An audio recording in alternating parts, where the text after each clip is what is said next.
Começa agora o podcast do canal Reabilitação.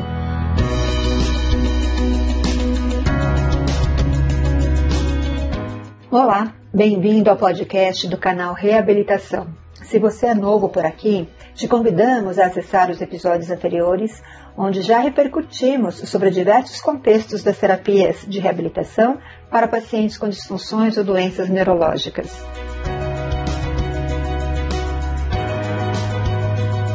Neste episódio, abordaremos o papel da terapia ocupacional no programa de reabilitação do paciente com comprometimento dos movimentos. E para isso, contaremos com o conhecimento da terapeuta ocupacional Vivian Vicente, que integra a equipe multiprofissional da Rede Lucy Montoro. Bem-vinda, Vivian, tudo bem? Oi, Érica, tudo bem? Agradeço muito o espaço, a oportunidade de falar sobre reabilitação e sobre terapia ocupacional. Vivian, como ponto de partida, eu gostaria que você nos esclarecesse sobre a base de formação profissional do terapeuta ocupacional. Então, Érica, a formação profissional do terapeuta ocupacional é feita através do ensino superior, né? Então, nós temos uma formação que varia de 4 a 5 anos, a depender da faculdade, da universidade.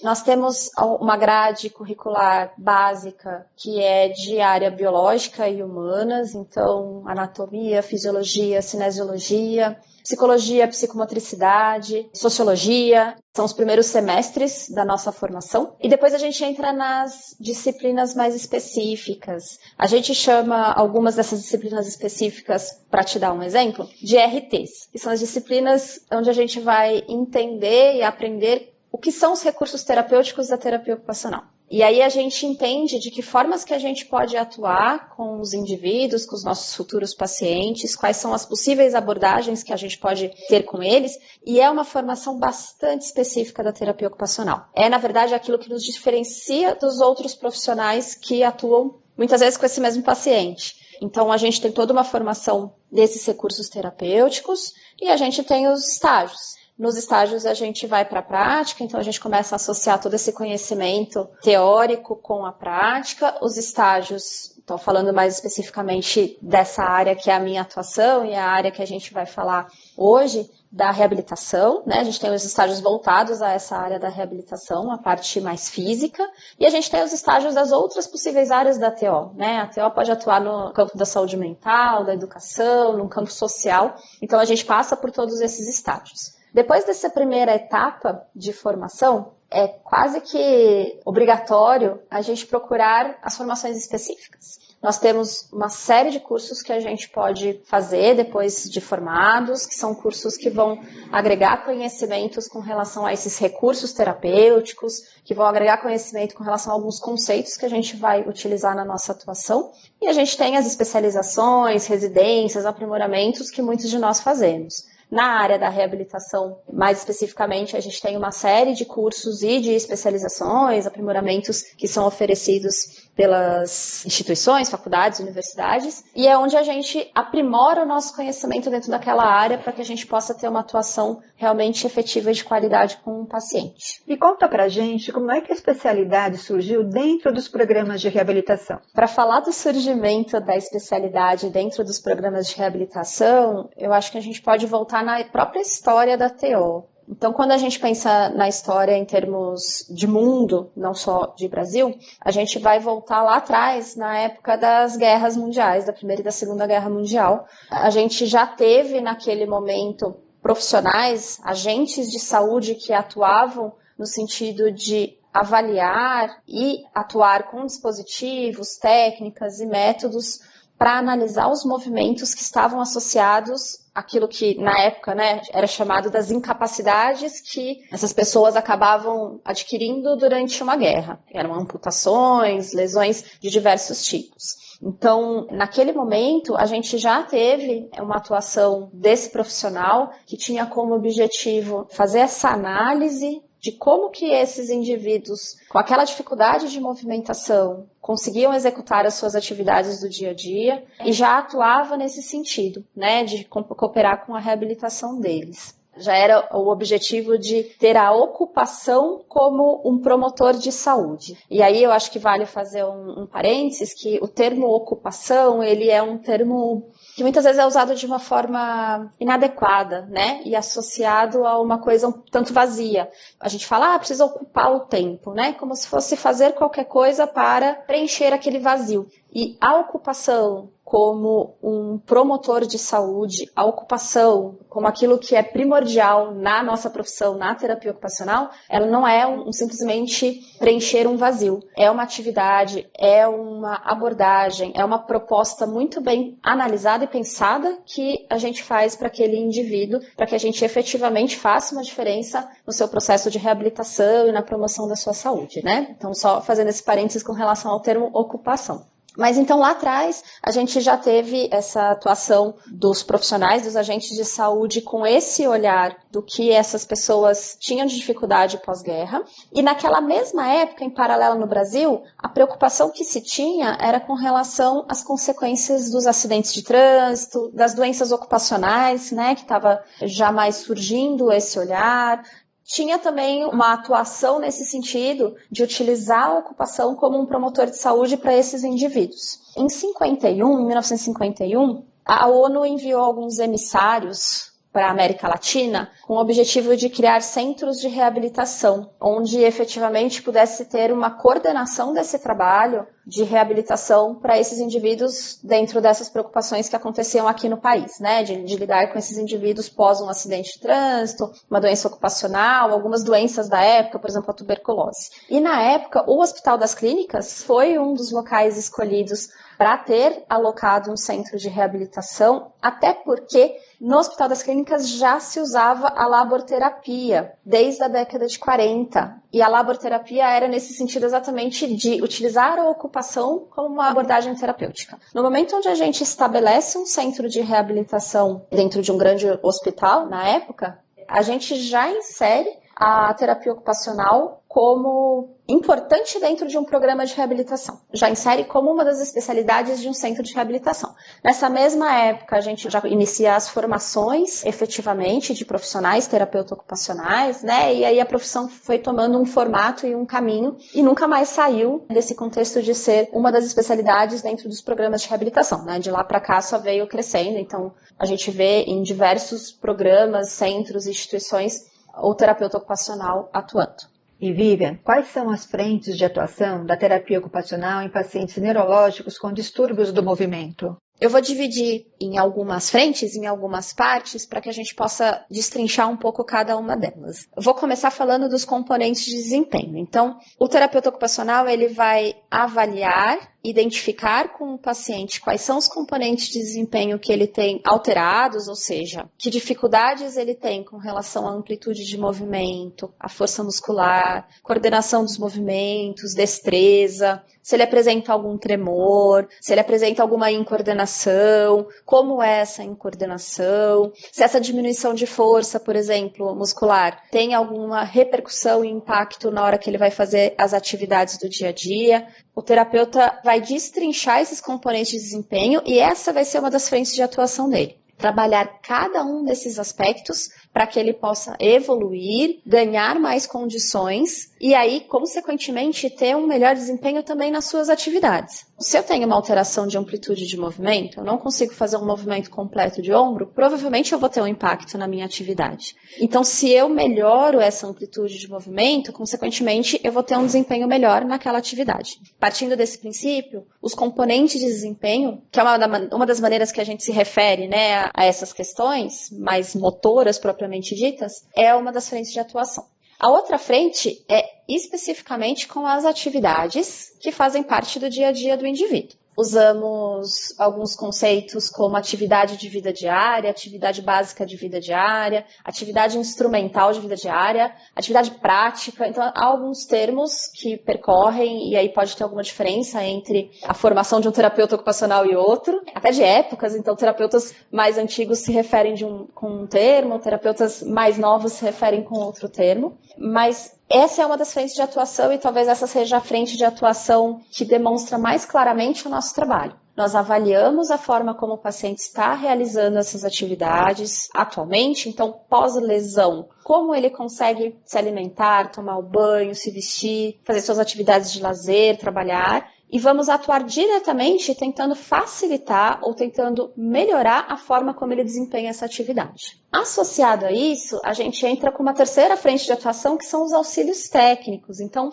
muitas vezes, para facilitar a execução daquela atividade, a forma como o paciente realiza, eu preciso avaliar e confeccionar com ele uma adaptação. Vou dar um exemplo. O paciente ele não tem preensão, ou seja, ele não consegue segurar um talher corretamente. Ele não consegue fechar a mão com a força suficiente para segurar um talher e levar esse talher com o alimento até a boca. Então, eu posso confeccionar uma adaptação para substituir essa preensão. E nessa adaptação, eu encaixo o talher e aí eu favoreço que o paciente realize a alimentação de forma mais independente. Quando a gente atua nessa frente das atividades diárias e dos auxílios, possíveis auxílios técnicos que a gente elabora junto com o paciente para facilitar, a gente vai pensar sempre na promoção da maior independência possível. A gente fala muito em independência e autonomia. Então, o que eu quero é que esse paciente consiga ter o máximo de independência e autonomia possível dentro das condições que ele me apresenta. Uma outra frente que a gente deve citar é a acessibilidade. A gente vai atuar também analisando o contexto que esse paciente vive e quais são as condições de acessibilidade em que ele se encontra. Então, ele consegue se locomover pela casa, a cadeira de rodas que ele utiliza transita por todos os cômodos. O paciente tem acesso a todos os recursos digitais, é o que a gente chama de acessibilidade digital, que ele necessita para o seu dia a dia. Então, a gente vai, de alguma forma, tentar favorecer também essa independência e autonomia através da verificação e da atuação em cima da acessibilidade, sendo que a acessibilidade a gente está falando de um contexto arquitetônico, mas a gente também está falando de uma acessibilidade digital, a gente está falando de outros contextos também.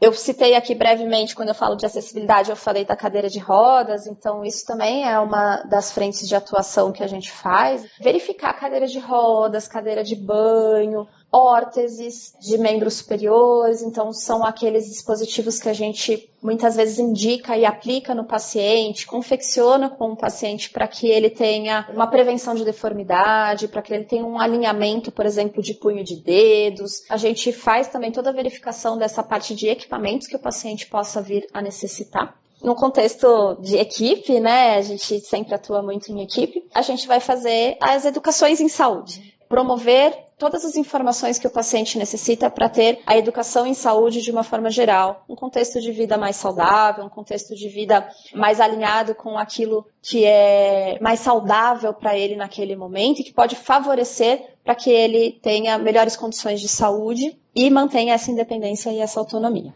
E como as atividades são direcionadas para os diferentes perfis de pacientes e disfunções?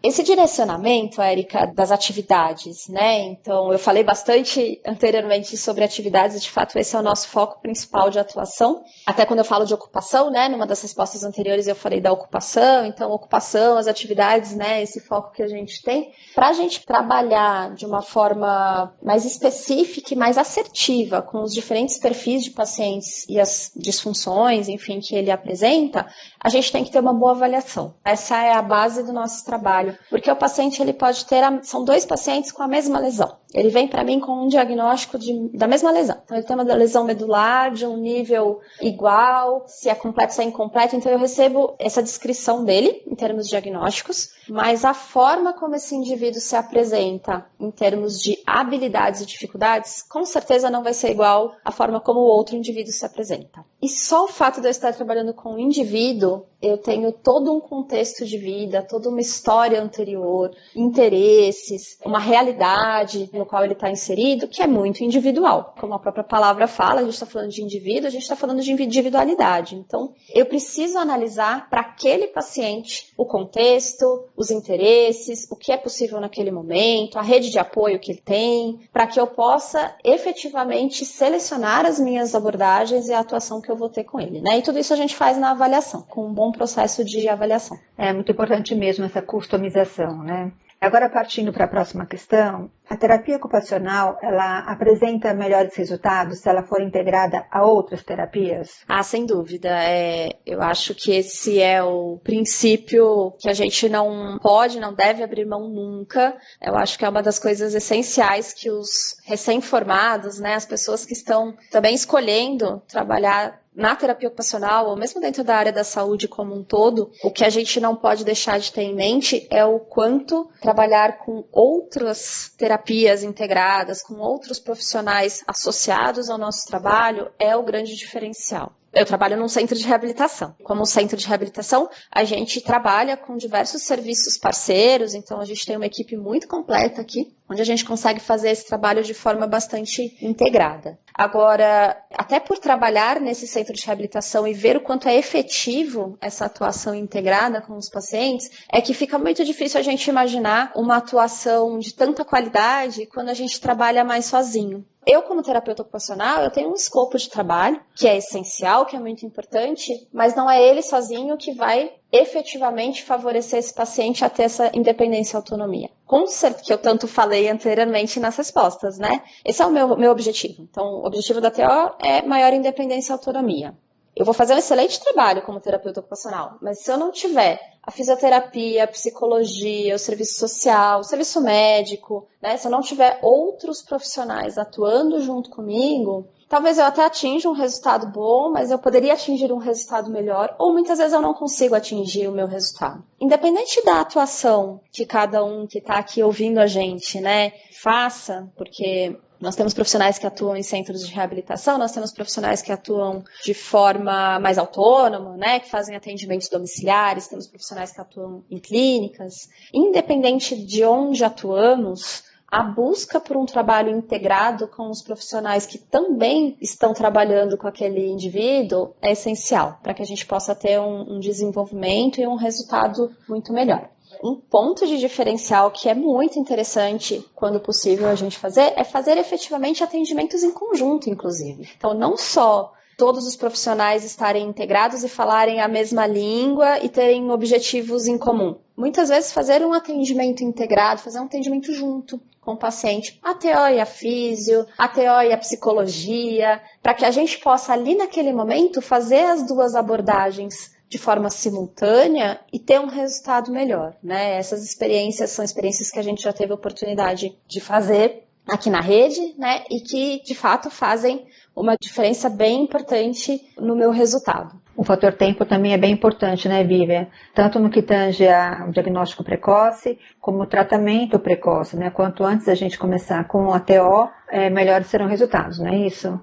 Essa questão do fator tempo é interessante a gente falar um pouco sobre isso. Na nossa formação, eu acho que na formação de grande parte dos profissionais que atuam na reabilitação, a gente aprende muito sobre a questão do tempo de lesão. Do momento onde houve aquela lesão, né, ou a descoberta de algum problema, e o tempo onde eu inicio as abordagens, as terapias, o processo de reabilitação, a gente aprende que quanto mais rápido, quanto mais cedo, melhor. Isso é uma realidade. Então, quando a gente vai para a prática, e eu estou na prática há muito tempo, a gente vê que, de fato, esse timing, né, esse tempo em que nós estamos atuando com o paciente, ele faz uma diferença com relação aos resultados. Primeiro porque a gente tem, dependendo da lesão, né? Então a gente está falando da reabilitação, mais especificamente das questões neurológicas. Dependendo da lesão que eu tenho um desenvolvimento natural pós a lesão, em que acontecem alguns eventos no corpo do indivíduo, fisiologicamente falando, anatomicamente falando, onde se eu atuo, eu consigo ter uma resposta melhor. Então vamos dar o exemplo de um paciente pós-AVC, pós-AVE, em que eu tenho todo um momento de um tônus mais baixo, então eu tenho aquele paciente todo mais hipo, ele é mais molinho, ele é aquele paciente que parece que não tem resposta nenhuma, por exemplo, do membro superior, do lado acometido, é um paciente M, então aquele braço que onde eu deixar, ele fica. E de repente eu tenho, depois de algum tempo da lesão, eu tenho uma resposta de início de espasticidade, que é uma reorganização neurológica ali que vai tentando aparecer, onde eu vou tendo algumas respostas que são involuntárias, mas que se eu não atuo corretamente, eu posso implicar em deformidades posteriores. Então, de repente, pode vir essa resposta de espasticidade de uma maneira tão exacerbada, tão desorganizada ali dentro do sistema nervoso desse indivíduo, que se eu não tenho uma atuação efetiva, eu vou depois encontrar esse paciente com deformidades, com contraturas, com uma série de complicações que eu poderia ter evitado, por exemplo, se eu tivesse atuado mais recentemente ao evento. Então, sim, para cada lesão, para cada diagnóstico, a gente entende que a gente tem os tempos-chave de atuação. Porém, eu acho importante a gente falar que a gente não pode excluir dentro do processo de reabilitação, e aí puxando até mais especificamente para a atuação da TO, a gente não pode excluir o potencial de ganho de funcionalidade ou de alguma participação ou independência no dia a dia, mesmo num tempo mais tardio. Então, mesmo que esse paciente chegue para mim depois de algum tempo da lesão, 2, 3, 4, 5 anos que seja, minimamente ele é um paciente que pode ser trabalhado para algum ganho de funcionalidade. Isso na TO é uma realidade. Então, eu vou ler aquele paciente, fazer aquela avaliação que eu falei lá atrás, que é tão importante para entender o momento que esse paciente está vivendo, as habilidades e as dificuldades que ele tem. Eu posso não ter muitos ganhos motores, eu posso não conseguir ganhar muito mais com ele naqueles componentes de desempenho que eu citei. Na força, na amplitude, ele pode já ter alguma deformidade, né, alguma contratura instalada, mas talvez eu consiga adaptar uma atividade para ele. E isso já promove um ganho de independência, uma participação maior nas atividades do dia a dia. Isso é muitas vezes um ganho essencial e super importante para o paciente e para sua família. O tempo ele é importante, mas a gente também não pode excluir as possibilidades que a gente tem com pacientes a qualquer momento. Em resumo, então, em relação ao fator tempo, embora seja muito importante a gente começar o quanto antes, a gente sempre pode começar, não importa o tempo que seja. Isso é importante porque as pessoas às vezes pensam que já passaram do prazo de reabilitar e este prazo não existe. Sempre é possível ter ganho. Bem importante essa mensagem. Agora, em relação aos resultados ainda, existe uma média de tempo? Como é que a gente começa a perceber, quando a gente começa a perceber esses resultados a partir da terapia? E essa é uma pergunta bem interessante, Érica, a gente pensar em quanto tempo esses resultados podem ser percebidos. E eu falo que é interessante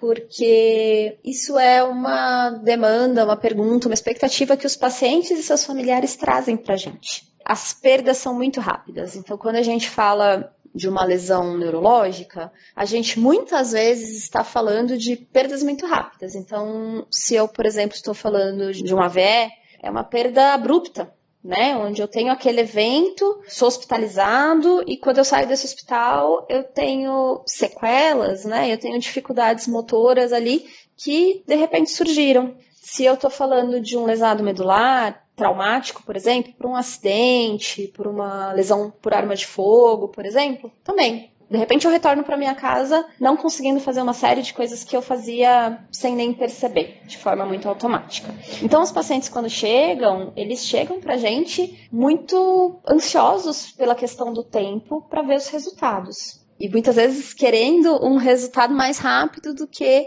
de fato a gente vai conseguir favorecer. A grande questão é que eu não consigo dar um tempo médio, seria bastante complicado eu afirmar que existe um tempo médio de recuperação, mesmo que eu tente estabelecer por lesão. Porque, como eu falei, a gente está falando de indivíduos que muitas vezes têm a mesma lesão, mas eles são inseridos em contextos diferentes, eles têm respostas diferentes, né? Cada indivíduo vai sim ter uma resposta àquela lesão, diferente do outro indivíduo, mesmo que a lesão seja no mesmo local, seja da mesma forma, classificada do mesmo jeito. Então, considerando essa diversidade, eu não consigo estabelecer a média. Mas o que a gente pode dizer é que muitas vezes eu consigo resultados rápidos com relação aos ganhos de funcionalidade. Eu posso, por exemplo, vamos comparar a funcionalidade com força muscular.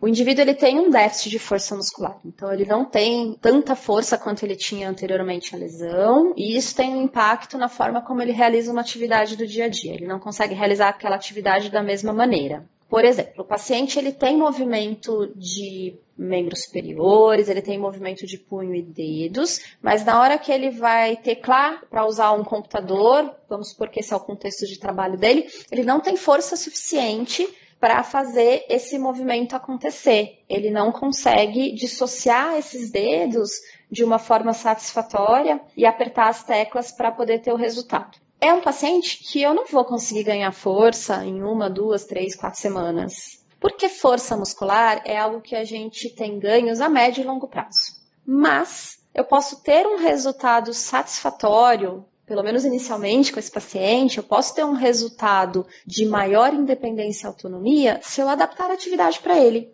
Essa é uma das frentes da TO que a gente falou. Para realizar essa atividade, se ele tiver a ajuda de uma adaptação, existe uma adaptação que a gente faz na terapia ocupacional que a gente chama de ponteira, né? Então a gente confecciona uma ponteirazinha que a gente coloca no dedo do paciente e essa ponteira é dura, ela é rígida. Então ela que vai fazer o contato com o teclado. Então, mesmo com uma força diminuída, o paciente consegue acessar o teclado de forma a fazer o trabalho dele. Eu tive, em pouco tempo, um ganho funcional, apesar de não ter tido uma mudança de um componente de desempenho. A gente vai falar de tempo de recuperação muito a depender de qual é o objetivo e qual é a atuação que eu estou fazendo com aquele paciente. Bom, acho que você deixou bem claro aí, inclusive, sobre aquilo que a gente perguntou um pouco antes sobre os diferentes perfis de atuação, né, para os diferentes perfis de pacientes. De acordo com essas terapias, de acordo com as condições de cada um, você vai ter uma condução que vai trazer respostas em diferentes frentes, né? Então, é difícil você, de uma forma macro, dar resultados ali, mas eu acho que deu para desenhar um pouquinho um exemplo aí neste contexto que você trouxe, né? Desse paciente com a questão da força muscular, da questão do dedo, acho que deu para entender bem. Agora eu queria ouvir de você uma história, se for possível. Não sei se você se recorda de algum caso, né, em especial de recuperação, que tenha marcado a sua trajetória profissional para dividir com a gente. É possível? Nossa, como é difícil a gente pensar um caso, né? Eu tenho lembrança de muitos casos que foram marcantes. Cada caso é muito único. No meu caso, a gente está falando de muito tempo de profissão. São 16 anos de profissão. E efetivamente a atuação na terapia ocupacional. Então, eu tenho várias histórias. Eu posso citar algumas, então uma que não aconteceu somente uma vez, mas eu vou, para ilustrar, contar um caso especificamente. Uma paciente jovem, ela tinha em torno de 20 e poucos anos, ela teve um AVC 4 ou 5 dias após o parto. Era a segunda filha, ela já tinha uma filha de 4 ou 5 anos, e aí no pós-parto da segunda filha, ela teve um AVC. E quando ela chegou pra gente aqui na rede, ela tinha alguns meses de lesão. Ela era uma M, tinha uma hemiplegia, não tinha nenhum movimento do lado direito. Ela não conseguia se comunicar verbalmente, né? Ela tinha o que a gente chama de afasia. E a compreensão dela era uma compreensão razoável, para coisas simples do dia a dia e mais automatizadas, mas não era uma compreensão onde a gente conseguia, por exemplo, numa frase mais complexa, que ela realmente conseguisse entender aqui. Ela vem pra gente com uma cuidadora formal, profissional pago, né, pela família, para poder permanecer acompanhando o processo de reabilitação. No caso desta paciente, eu estou falando de uma paciente que foi atendida num contexto de internação de reabilitação, que acontece aqui na unidade que eu trabalho, a gente tem o contexto ambulatorial também, mas essa paciente específica estava num contexto de internação de reabilitação. A família não podia, naquele momento, estar aqui com ela, por N questões, e aí contratou uma cuidadora formal para permanecer com ela, porque os pacientes precisam ter um acompanhante. Vou fazer mais um parênteses aqui, o papel essencial do cuidador, do acompanhante no processo de reabilitação dos nossos pacientes, não só para TO, mas assim, o quanto é essencial essas pessoas estarem acompanhadas de alguém que vai ajudá-los a fazer toda a transição para casa. Eu vou falar um pouquinho mais sobre essa questão da transição para casa, inclusive nesse caso, mas já ressaltando a importância realmente deles terem alguém ao lado durante o processo. Então, essa paciente chega para a gente até pela dificuldade de expressão e pelo fato da cuidadora não conhecer muito bem a paciente, porque ela foi contratada para acompanhar ela no processo de reabilitação, né? Ela não era uma pessoa que já acompanhava a paciente, não era, por exemplo, um familiar que efetivamente convivia. Até para colher os dados foi muito difícil, para entender o contexto da paciente, a rotina, os interesses e tudo mais. E nós seguimos fazendo um trabalho inicial, era o primeiro processo de reabilitação que ela estava passando, então nós tínhamos uma série de componentes de desempenho, que é aquela primeira frente que eu falei, que a gente atua para trabalhar, a gente queria favorecer que ela ganhasse algum movimento daquele braço, se não fosse possível o movimento, a gente queria favorecer que ela conseguisse posicionar e utilizar o braço como apoio, pelo menos nas suas atividades e tudo mais. Eu não falei da ocupação, ela é médica, a paciente é médica. A gente começou a trabalhar com ela nesse sentido. Até que num determinado ponto do processo, a gente conseguiu ir estabelecendo com ela uma comunicação melhor. A cuidadora teve um papel essencial de buscar informações junto à família para trazer para a gente. E a gente foi entendendo que o ponto central daquele processo, sim, era extremamente importante que a gente favorecesse os componentes motores, né? Ela dependia da cuidadora para fazer uma série de atividades do dia a dia, ela queria melhorar isso, mas o ponto central era que ela não tinha tido oportunidade de ser mãe daquela criança. Ela teve o AVC com 5 dias do parto. Ela não se reconhecia como mãe e ela se ressentia muito que a filha não reconhecia ela como mãe. Então, a filha estava sendo cuidada por um familiar, muito bem cuidado por um familiar, e toda vez que a paciente tentava estar próximo, não havia um contato muito efetivo, a criança chorava bastante, né? Então ela se ressentia muito porque na prática ela não conseguia nem segurar a criança. Como o braço direito não apresentava nenhum movimento, ela tinha muito receio de segurar só com o braço esquerdo, nem o contato físico ela não tinha. No momento onde a equipe entendeu que esse era o ponto central da paciente, e a gente começou a atuar nesse ponto central, o processo desenvolveu melhor. Então, tudo que a gente tentou com a paciente, vamos tentar favorecer esses componentes motores, vamos tentar ganhar algumas questões com ela com relação às atividades do dia a dia, o envolvimento dela e a resposta que ela dava passou a ser muito melhor a partir do momento que a gente trouxe esse trabalho com o papel de mãe para o nosso processo. E aí nós fizemos efetivamente isso, então a gente buscou treinos específicos para que ela pudesse minimamente participar dos cuidados com essa criança, porque ali, o que aconteceu? Ela teve um AVC, ela tinha uma dificuldade motor, uma dificuldade de fala, até uma dificuldade de compreender algumas coisas. O que a família fez? A família começou a cuidar daquela criança. E não é uma crítica, né? Mas a família também não permitia muito que ela fizesse nenhum cuidado e nem ela se dava o direito de fazer nenhum cuidado. Porque ela não se achava capaz, ela não sabia como, ela não queria pôr a criança em risco. Então a gente ajudou a paciente a entender os potenciais que ela tinha, trouxe essa família junto para que eles entendessem que pelo menos algumas etapas dos cuidados com essa criança, essa mãe podia participar sim, mesmo que com ajuda, mesmo com supervisão. E nós fomos treinando e trabalhando isso com elas para que elas fizessem a transição para casa, né? Então, para que no momento onde a paciente estivesse alta, ela pudesse efetivamente experimentar e retomar esse papel. Esse foi um caso super marcante. Depois essa paciente retornou para a gente num segundo momento do processo de reabilitação e foi toda a diferença dela em casa. Até o humor dela era completamente diferente na segunda internação, que ela retornou com outros objetivos, ela tinha tido algumas evoluções. Mas esse caso marca bastante o quanto a gente precisa realmente entender o contexto do paciente. Porque às vezes a gente profissional avalia aquele componente motor ali e a gente começa a atuar nele, porque vamos lá, vamos tentar favorecer esse braço para ele movimentar. Mas naquele momento, só atuar naquilo não ia trazer um desdobramento tão favorável. A paciente tinha outras questões que realmente a angustiavam muito mais, que era o ponto central e que a TO podia muito ajudar, em conjunto com todos os outros profissionais. Esse foi um caso que a gente fez treino junto com a fisioterapia, por exemplo, mas a partir do momento que a gente entendeu o ponto central da paciente, todo o processo de reabilitação desenvolveu muito bem. Então esse eu acho que é um caso bem emblemático aí da minha trajetória. Bem importante este teu exemplo, fantástico, eu diria, porque nos revela a importância destes profissionais irem além da tecnicidade, no processo automatizado em relação à sua especialização, né, de trazer a funcionalidade deste paciente, enxergando o que está além dele, né, o porquê dele ter que ter esta funcionalidade de volta, qual é o objetivo dele em voltar a ter um movimento, ou voltar a ter força.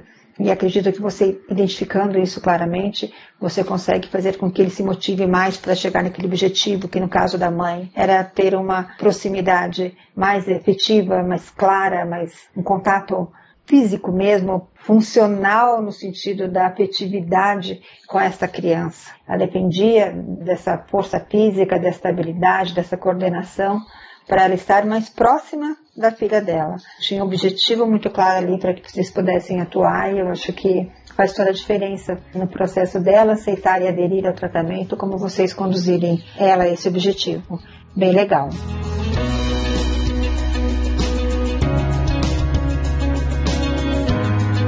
Agora, Vivian, ainda aqui para o final da nossa conversa e antes de terminar, eu gostaria que você respondesse uma pergunta. O que é reabilitar para você?